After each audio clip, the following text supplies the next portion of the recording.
Bienvenue dans votre rendez-vous éco. Alors aujourd'hui, on va vous parler du plan banlieue. C'est un plan qui a été proposé par Jean-Louis Borloo. C'est un plan énorme, 40 milliards d'euros de carrément pour les banlieues. Donc si jamais c'est accepté par Emmanuel Macron qui va le proposer justement dans quelques semaines, c'est énorme puisque c'est la déconstruction, reconstruction de 80 000 logements dans les quartiers justement sensibles et prioritaires. C'est la création de 30 000 places en crèche. C'est aussi des sanctions pénales contre ceux qui pratiquent justement la discrimination à l'embauche. Et surtout, pour les entrepreneurs, ça pourrait changer pas mal de choses justement dans les banlieues.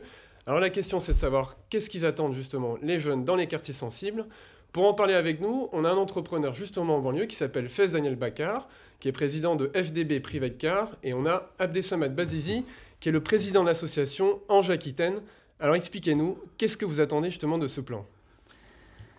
Alors, écoutez, à force d'avoir attendu, on espère que cette fois-ci c'est la bonne. Ça, c'est le premier élément, parce que la politique de la ville, ça fait quand même 30 ans qu'on nous parle de Big Bang, et le Big Bang, on ne l'a jamais vu. Et donc, qu'est-ce qu'on en attend ? Disons qu'on en attend beaucoup.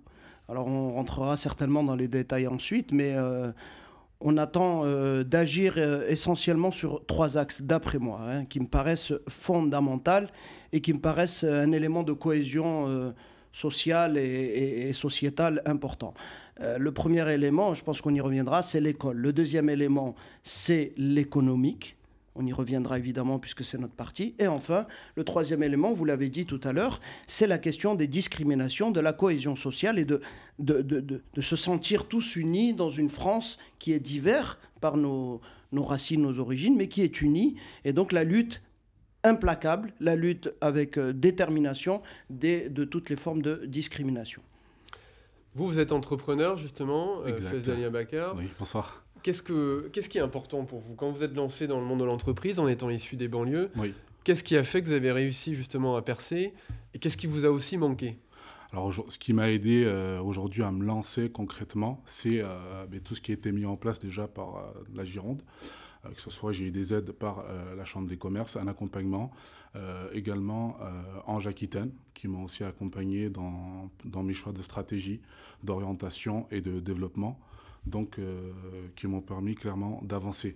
Aujourd'hui, une personne qui veut se lancer et qui veut clairement réussir, il faut qu'il soit bien entouré, évidemment, et savoir où il veut aller, quels sont ses objectifs, un moteur clé qui le donne envie vraiment d'aller jusqu'au bout de ses engagements et puis d'être endurant face à l'adversité et de ne jamais abandonner et de prendre conscience que l'échec fait partie de sa construction et c'est un diplôme.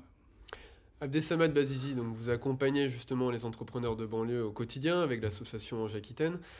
Quelles sont les clés justement ? Qu'est-ce que vous leur dites ? Quels sont les messages que vous essayez de leur faire passer pour justement qu'ils réussissent à durer dans le milieu de l'entreprise ? On sait que c'est très dur, que tenir une entreprise avec des salariés, ça ne se fait pas comme ça, et notamment durer plus de 5 ans, c'est vraiment pas facile aujourd'hui. Alors, quelles sont les clés, que vous leur donnez ? Alors, je crois que vous l'avez dit, le chemin de l'entrepreneuriat est un chemin difficile, mais il est tellement passionnant que ça attire beaucoup de monde, et on le voit avec les chiffres. On parlera des quartiers certainement tout à l'heure, mais on sait, d'après toutes les études qui ont été faites, que par exemple dans les quartiers, on a 3 fois plus envie de créer son entreprise. Et donc, l'entrepreneuriat est une voie qui séduit, malgré les difficultés. Donc, ça, c'est première remarque. Souvent, d'ailleurs, c'est pour créer leur propre emploi que les jeunes des banlieues se lancent en tant qu'entrepreneurs, parce qu'ils ont quand même énormément de freins à l'embauche. C'est exactement ça. Donc il faut bien rappeler que notre tissu économique, et vous le savez très bien, c'est un peu votre sujet, est essentiellement fait de petites structures, de petites entreprises. 90% des entreprises en Aquitaine ont moins de 10 salariés. Donc on s'inscrit dans cette dynamique. Donc dans les quartiers, je pense que, vous m'avez parlé des clés, d'abord il faut un mental. Il le disait tout à l'heure, Faiz, il faut un mental. Et je crois que nous, Ange-Aquitaine, est un petit peu ce grand frère, j'aime pas parler comme ça, cet ange avec J, jeune entrepreneur, qui prend par la main et qui essaye de donner quelques outils pour essayer d'avoir un mental qui va faire face justement à l'adversité, à la difficulté, à l'échec, comme étant un élément de réussite. Donc je crois qu'il faut complètement changer un petit peu notre logiciel, et je sais qu'on est en France, on est dans un pays latin, etc. Cette chose n'est pas facile. Ça, c'est premièrement, donc une stratégie, un mental de l'entrepreneur. Deuxième élément qui me paraît très important, c'est une méthode. Donc là, quand on veut prendre un chemin, on essaye d'en utiliser la méthode, le code de la route, la feuille de route. Et je crois que là, quand on monte un projet, il faut suivre des étapes, etc. Donc ça, c'est le boulot, c'est le job de toutes les structures qui font de l'accompagnement. À Ange, on en fait, il en existe plein d'autres. Et enfin, un objectif. Se fixer un cap, se fixer un objectif. Et je crois que vous l'avez dit, et je crois que c'est aujourd'hui une attente forte de l'ensemble des acteurs, mais aussi de ce projet. Nous voulons que les quartiers ne soient plus vus comme des problématiques, comme des problèmes, mais comme une source de potentiel énorme pour le développement du pays dans son ensemble. Je crois qu'il faut... Aujourd'hui, comme on dit, les sources les potentialités ou les sources de développement sont dans ces quartiers-là. Oui, parce qu'on a un vivier d'entrepreneurs, justement, dans ces quartiers. On a un vivier d'entrepreneurs, un vivier d'envie, etc. De plus en plus, on le voit, des personnes soit qui lancent des franchises, comme une des personnes sur Bordeaux qui a lancé la franchise Otakos que je connais personnellement, et qui en 4-5 ans a lancé plus de 170 franchises, et qui, dans son lancement, dans son développement, il y a des personnes issues de banlieue qui en ont profité de cet élan aussi. Ouais. Oui, parce que souvent on essaye justement, quand on vient de la banlieue, de donner aussi leur chance à des jeunes en les prenant comme salariés. Exactement. Moi, ce qui s'est passé également pour moi dans mon développement de la société FDB Privatcar, j'ai fait appel à des personnes que je connaissais qui étaient des banlieues qui gravitent autour, que ce soit Senon, Pessac, Talence, Mérignac, et je les ai accompagnés, les formés. Aujourd'hui, il y en a pour au moins une dizaine qui sont devenus indépendants. Et c'est long justement de les former? Est-ce que c'est compliqué? Est-ce que le regard même du client aussi est différent? Est-ce que parfois il fait remarquer qu'il s'agit de jeunes de banlieue? Est-ce qu'il a des préjugés? Comment réagit le client par rapport à ça, on est déjà tombé sur des clients qui étaient un peu surpris, mais côté transport aujourd'hui, dès qu'on voit un chauffeur VTC ou privé, on l'assimile direct à Uber, donc la communauté un peu immigrée, par laquelle on peut accéder à cet emploi sans avoir de discrimination. Aujourd'hui, il faut avoir une formation, un diplôme qui est réglementé, donc de chauffeur VTC par exemple, avoir tout un encadrement qui est bien spécifique. Si on y répond, on y rentre, quoi. On n'a pas besoin d'avoir un CV type ou quoi, tout le monde dedans peut y rentrer. Donc au début, les gens ils étaient un peu surpris, maintenant c'est devenu une habitude. Voilà. Et vous, à l'origine, vous êtes dit, voilà, je vais lancer mon entreprise parce que vous n'arriviez pas à trouver du travail en tant que salarié, ou ça a été quoi le déclic pour vous? En fait, moi, depuis tout petit, j'ai eu la chance de ce côté-là par rapport à d'autres. C'est que j'ai été baigné dans une ambiance de commerce, vu que mes parents étaient commerçants sur les îles Comores. Ensuite, ils sont venus vivre en France. Donc, j'avais cette forte motivation, cette forte envie de liberté, d'indépendance, de créer, d'apporter une plus-value dans le marché.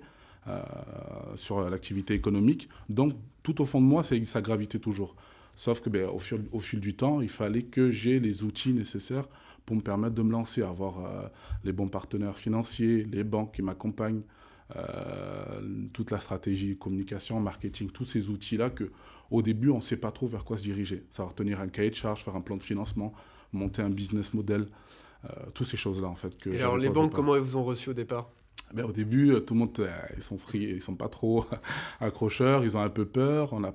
J'ai pas d'expérience en tant qu'entrepreneur au début, donc c'était un peu fermé. J'étais obligé de passer par la petite porte, par des intermédiaires dans mon lancement, ce qui m'a un peu freiné dans mon développement. J'ai pas une grosse accélération. Qui sont les intermédiaires qu'on peut utiliser dans ces cas-là pour les gens qui nous écoutent? Alors, pour moi, aujourd'hui, j'ai dû passer, par exemple, concernant les véhicules, au lieu d'avoir un crédit sur un véhicule, acheter plusieurs véhicules pour avoir une lancée immédiate, j'ai dû passer par des reloueurs, entre guillemets, pour mon cas, qui ont rajouté une marge supplémentaire, donc diminuer mes bénéfices automatiquement. Au lieu, justement, d'avoir des banques, en leur présentant un business plan, voilà, je sais vers où je vais, les clients, voilà ce que je vais avoir comme charge, voilà ce que je vais gagner, suivez-moi, ça va le faire. Mais là, non, on dit, revenez dans un an, quand vous aurez un bilan, et à ce moment-là, on discute. Abdessamad Bazizi, quand vous discutez avec les jeunes dans les banlieues, qu'est-ce qu'ils ont envie de créer? Dans quel secteur, justement, ils ont envie de se lancer? Et puis, qu'est-ce qui les intéresse, justement? Qu'est-ce qu'ils ont envie de faire derrière? Est-ce qu'ils s'attendent aussi à gagner des milliers des cents, à devenir rapidement un grand patron qui roule avec une super voiture? Ou voilà, qu'est-ce qu'ils ont comme vision aussi de l'entreprise? Alors, d'abord, ça se passe pas. Enfin, dans la réalité, ça se passe pas comme ça. On a des porteurs de projets, des personnes qui, suite à des conditions socio-économiques, de chômage, etc., souhaitent s'en sortir, souhaitent sortir de cette situation de précarité, etc. À côté de ça, ils ont des idées et ils ont une expérience et ils vous disent, ben, moi, j'ai été chauffeur-livreur, j'ai envie de monter une société de transport, qu'est-ce que tu en penses? Après, on a beaucoup de restauration rapide, on a beaucoup dans les services, etc. Et là, je m'inscris en faux, justement. Globalement, j'ai beaucoup d'estime pour Borloo, pour faire simple. Je l'ai dit, je l'ai écrit, etc. Parce que je pense que la méthode Borloo est une bonne méthode. On l'a vu à Valenciennes, à la fin des années 80. On l'a vu lorsqu'il était aux différents ministères. En 2 mandats à Valenciennes, il a quand même transformé, pas un mandat de plus, il n'en a fait que 2. Il a transformé la ville. Bon. Et donc, les jeunes, quand ils viennent vous voir, ils vous disent, voilà, j'ai envie de... Et là, dans ce projet que j'ai lu attentivement, donc on peut y revenir en détail, on cible globalement 3 grands secteurs d'activité, les services à la personne, le numérique, et on va dire, ils ont appelé ça l'industrie de la culture. Bon. Et moi, je m'inscris totalement en faux là-dessus. Parce que d'abord, le numérique n'est pas un secteur à part entière. C'est un formidable outil de développement, d'amplification de toute idée, quelle qu'elle soit.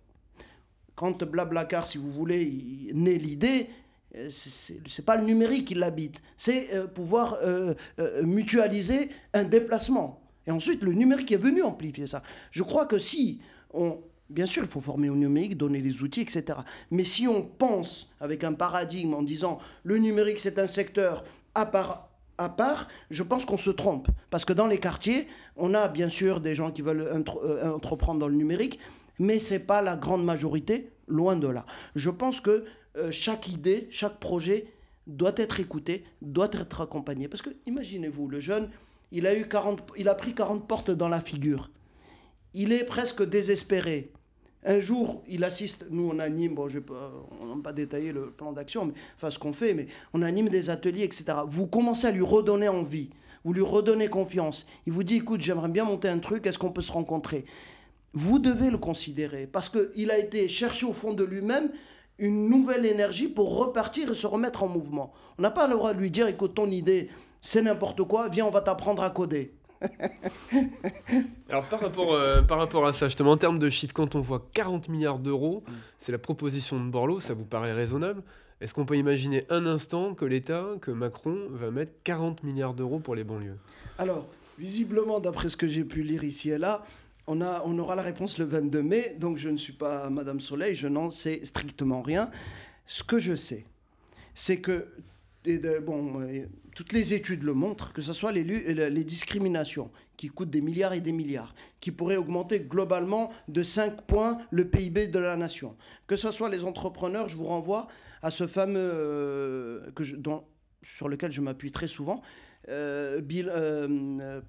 projet bilan a sorti Altrad, le président de France Entrepreneur, qui démontrait qu'on pouvait augmenter facilement en mettant tous les gens à l'emploi dans les quartiers de 2 à 3 points le PIB de la nation.